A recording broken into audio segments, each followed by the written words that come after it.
We're here in Providence, Rhode Island, and it's such a great pleasure. We're at the home of Kate Colby. Hi, Kate. Thank you for having us. Thanks for coming. And Laynie Browne has joined us. Glad to be Laynie here. and Anna. Always here. And Leanne Browne. Hi, Leanne. Hello. We have a book called Crowns of Charlotte, NC Ode, NC as in North Carolina. I believe you were born in Charlotte, North No, I was Carolina. born in Japan, but I You were grew up born in Charlotte. Grew up in Charlotte. This is Leanne Browne's book, published by Carolina Wren Press. And we're going to talk about a poem called Dive Bomb. And Leanne, would you read it, and then we can talk about it? Sure. Dive bomb. I stop and save a box turtle from the middle of Republican Church Road, then hit a flash of bluebird with my windshield a few miles later. On the radio, Jon Stewart reports on the formation of the Congressional Softball League, in which teams are paired such that there's a good chance that each team could win at least once. So the Republicans form a splinter group saying, "These rules punish the strong and reward the weak." This fine June morning, the deer my dad reports dead at the side of the road is tended to by vultures. Laynie, start us off. What's happening here? Well, the speaker in the poem is pausing to save this turtle, and the name of the street jumps out, Republican Church Road.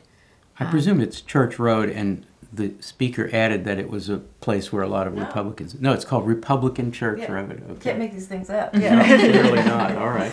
Go ahead, Laynie.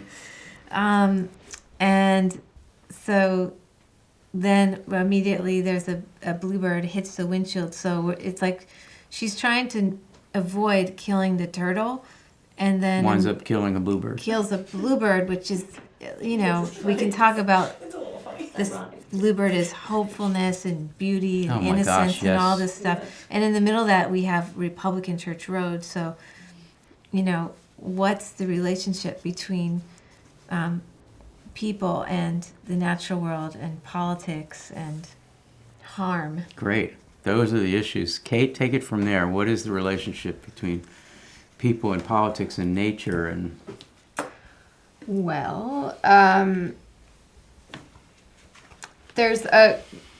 for me, this poem evinces the complicated and questionable entanglement of the human world and the rest of nature. And so it sort of teeters a bit between who's holding the power. I bet the animals are never holding the power, but at times it seems to be tipping in that direction, and then it's always undercut. Anna, take it to the next step. We have a third animal. Jon Stewart? No, the deer at the end. Yes. So what's happening by that point? Well, the kind of Congressional Softball League interlude is a really hilarious aside. But to return to the and I'm sure we'll spend some time with that, but to return to the animal, we have a turtle that was saved, we have a dead bird, and now we have a previously dead deer, which is being slowly devoured by vultures on this fine June morning. Which reminds me of Ray Armantrout's poem, riffing on William Stafford's poem, about the guy who's driving through the car and hits a deer. And William Stafford's speaker who's driving and hits a deer, a doe, pregnant doe. Yeah. Mm-hmm. And then it has this moral, like kind of what Kate was saying, this moral sort of quandary of like, oh, well, what do I do with this deer? Do I try to save the deer? Do I kill the deer more so that it's not suffering any longer? And in the end, the speaker, deciding that the poem ends, thinking hard for all of us. He rolls the deer off the edge of the road. he's trying to save other drivers from encountering this deer, so he gets rid of it. Right. And Ray Armantrout thought that was incredibly male as a decision. The thinking hard for all of us, I think, is the decision that she really doesn't like that. Really doesn't like that. So her version of that is that she has a dead bird in her yard that she doesn't know what to do with and decides to fling it into the marriage counselor's next Over the yard. fence into the marriage counselor's yard. Next Okay. door. So I do think those stories are relevant. Now, Leanne, who's right here at the table, or her speaker, this fine June morning, love that. Leanne, my dear, my dad reports. So it's narratively pretty straightforward, but what's happening? Well, I was in this bucolic southern landscape that I thought was going to be very beautiful and full of nature, and then all of a sudden there's all this death that I can't avoid, and it's that's why the fine June morning, it's like this irony of this, this horrible thing, but it's also the dear dad dead. It's like mortality. There's fear of that mortality of parents, but it's also like this time we had together is ruined by this image, but my dad is a good citizen, so he wants to call the authorities and get the deer cleared away. Just a lot. The deer is already being tended to Right. by nature. Yeah.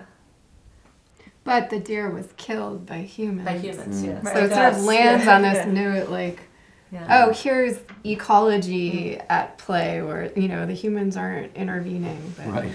Right, like the intervention of saving the box turtle, right, is like a good intervention, we think. But then there's the intervention of the windshield of the car that kills the bluebird.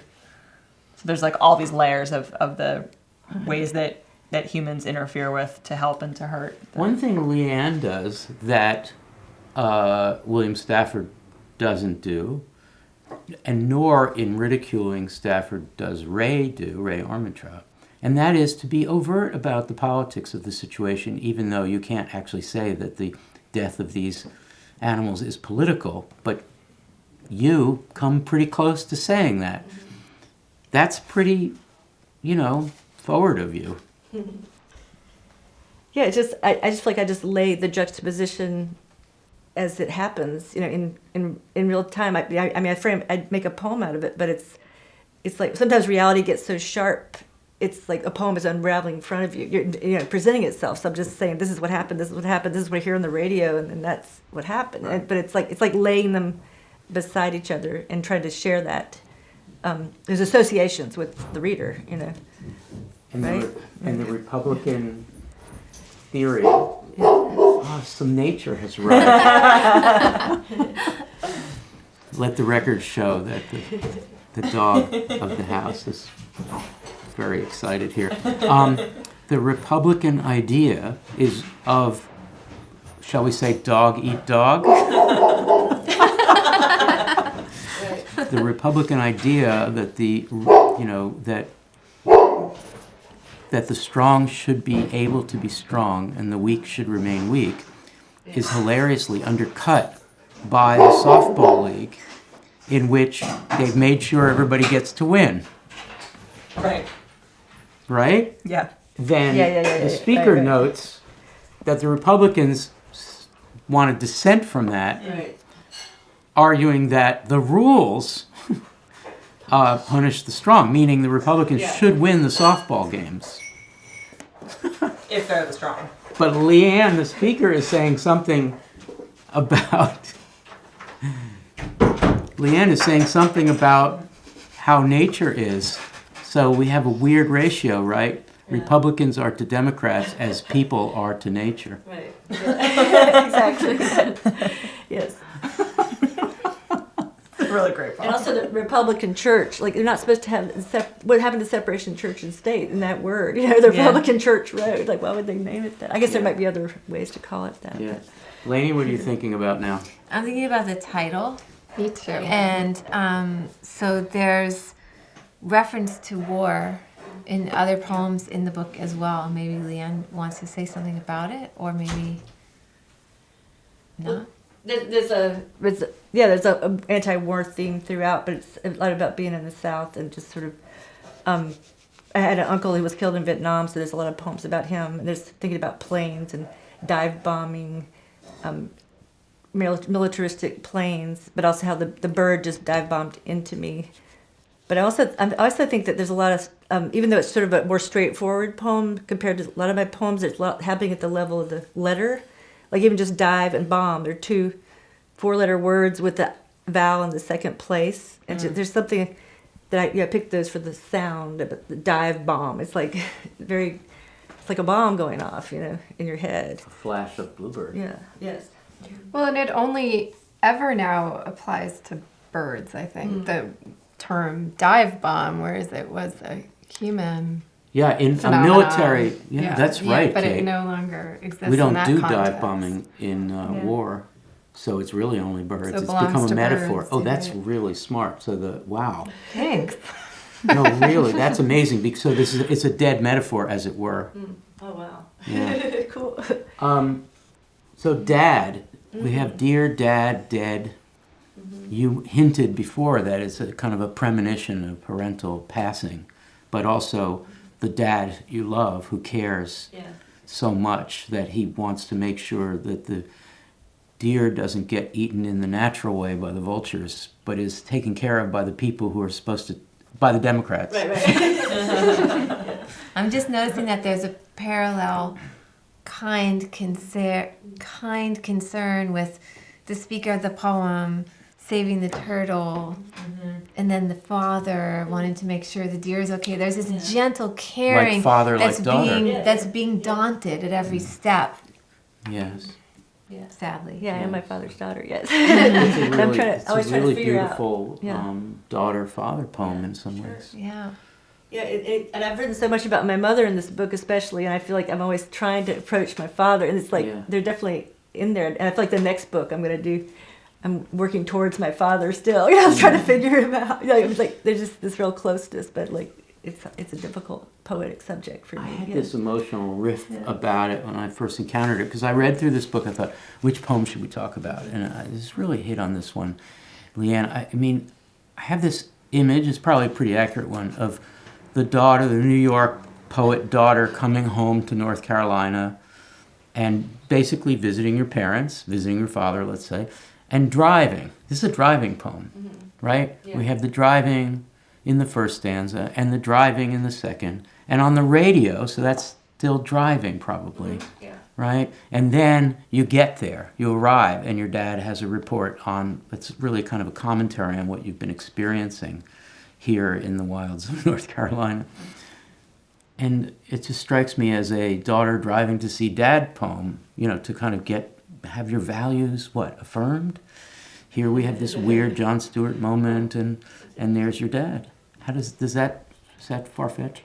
I know, I like that reading of it. Like it's the way I picture it more is like I am driving and he's in the passenger seat, and we're actually in Virginia because we're doing this Appalachian Studies thing, and we're in another part of the South than where we live, which is more rural, and we're driving in the countryside, and all these things keep happening, but he's letting me drive, and because he's getting older, and then there's all these things that are happening. I'm trying to record the moments of our time together, because it's this precious time we have to be in the South together in nature, and like then these things start happening and that have reverberations for culture and like the pain. I'm trying to deal with this. Yeah. And as great poets do, they don't write poems which explicitly say, "Dad, I love you, Dad." Like, I got so much from you. It's a poem in which there's kind of parallel nature play, Yeah. right? The splinter group kind of Yeah. resonates forward to the father-daughter care for wild creatures. Yeah. It's sort of like Yeah. a group has formed of the two of them. Yeah, the speaker and her dad are on the same team. Final thoughts. This is a marvelous poem. I'm glad we talked about it. Final thoughts. Who wants to go first? I'll Laynie, go. you have so much to say about this poem. I can see by the All notes. from Leanne. I'm thinking about how the poem is about protecting and also protesting, and also the adult poet trying to understand where they come from, with the generation in a way that's different than in childhood. Beautifully put. Thank you. Kate, final thought? I love about this poem that I just don't know how to feel at the end, whether there's something beautiful or comforting in that last couplet or whether it's just grim as hell. I don't know. Yeah. If there's a premonition of parental passing, you don't want it to end with the vultures. Yeah. Anna, final thought? I really love the sounds of this poem. I love the way that Laynie began with "I stop and save," the two S's there, and then end with this "Dear, my dad reports dead." I mean, there's such a, like, the sounds in that are performing like the kind of finality of this poor deer's fate. And I really like the grammar too. I mean, we haven't had as much time to talk about the actual way that the kind of stanzas or sentences in this poem are sort of put together. But this fine June morning, the deer my dad reports dead at the side of the road is tended to by vultures is like so good. It's so good. The way that that's put together syntactically, the reader kind of hits on exactly the spots where you want us to hit on. So yeah, that's just great. Leanne, Thank final you. thought on your own poem? Oh, I really appreciate everybody unfolding it for me, and it makes me inspired to keep writing about my dad. But I guess the main thing is I thought of it as a more minor work, and I feel like I see more in it. And I feel like that it's the kind of poem I have several others that remind me of when I'm trying to be political, and and usually it comes with collage, and I put like what's actually happening and the way the political thing presents itself to sort of open my eyes. And there's one called "The Day the War Started" in Polyverse that's like that, where Ed Peck and Gary Sick come on the TV to talk about Iraq being bombed, and it's like it disrupts my everyday reality. And and there's another one about a political funeral in black and white that's in The Sleep That Changed Everything, that's about Matthew Shepard being killed. But there's this thing about the political coming into the daily life. I think I think that's a certain type of poem I write. Yeah. And political in the sense that the way we respond to the killing that we do, excuse me, of the animals around us is political, and it's not just analogous to to partisan politics. It is a kind of partisan politics. Would you take us out by rereading the poem? Dive bomb. I stop and save a box turtle from the middle of Republican Church Road, then hit a flash of bluebird with my windshield a few miles later. On the radio, Jon Stewart reports on the formation of the Congressional Softball League, in which teams are paired such that it is a good chance that each team could win at least once. So the Republicans form a splinter group saying, "These rules punish the strong and reward the weak." This fine June morning, the deer my dad reports dead at the side of the road is tended to by vultures.